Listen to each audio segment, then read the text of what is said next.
Bienvenue dans cette vidéo de Nautic Data où nous allons voir comment utiliser la fonctionnalité gestion de documents pour scanner un document et qu'il soit automatiquement classé dans le dossier client. Donc pour commencer, je vous invite à vous rendre dans l'onglet client, de rechercher un client existant. Donc nous allons affecter un document par exemple à Monsieur Boss. Voilà. Il suffit ensuite de double-cliquer sur la ligne du client. La fenêtre de menu de gestion des clients s'affiche. Et on retrouve la fonctionnalité gestion électronique des documents. Donc cliquez dessus et on retrouve donc maintenant la gestion électronique des documents. Donc on peut voir sur la partie gauche là tous les types de documents qu'on peut scanner pour qu'ils soient classés automatiquement dans le dossier pour les retrouver facilement.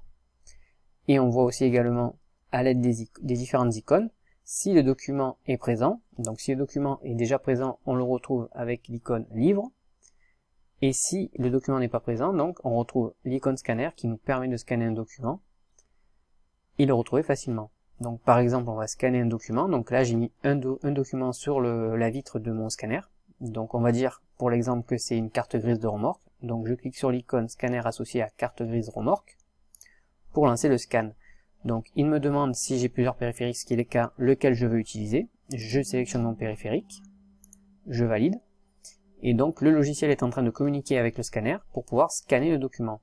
Donc il y a deux possibilités. Soit le scan se fait à partir de la vitre, ou à partir du chargeur de documents. À savoir que automatiquement le logiciel détecte si la feuille est chargée avec le chargeur ou si elle est posée sur la vitre. Donc si elle est posée sur la vitre comme c'est le cas actuellement, un message me demande si je veux scanner un autre document à la suite de celui-ci. Si vous répondez oui, donc le logiciel vous demandera de mettre la feuille et auquel cas, le tour d'après vous demande si vous voulez continuer à scanner un autre document ou pas.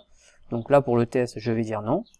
Donc le logiciel a enregistré l'image, l'a enregistré dans le dossier client, et on voit que donc la mise à jour s'est faite pour la carte grise. Donc on retrouve consulter le document. Donc vous pouvez cliquer dessus, ça va lancer le logiciel pour ouvrir le document scanné.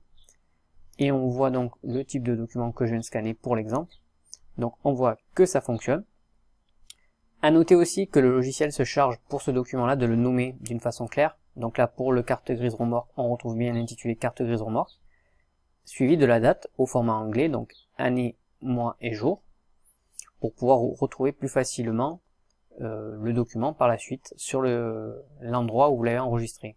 Donc à savoir que l'endroit sur lequel c'est enregistré, ça peut être un PC, un disque dur réseau, un serveur NAS. Donc libre à vous après d'organiser ça. À noter aussi que vous pourrez le retrouver donc directement sur le disque dur. Il suffit de cliquer sur l'explorateur associé à l'élément. On retrouve donc notre carte grise au format PDF. Vous pouvez après l'utiliser librement hein, comme d'habitude pour l'envoyer par mail, pour faire ce que vous voulez. Donc vous pouvez faire ceci pour chaque type de document.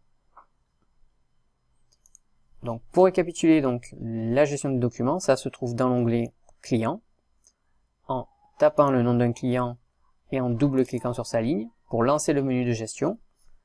Ensuite, cliquez sur le bouton gestion électronique des documents pour vous retrouver sur la feuille d'interface donc de gestion des documents. Et ensuite donc venir scanner le document à l'aide de l'icône scanner ou bien le consulter avec le livre. En vous souhaitant un bon scannage et à bientôt.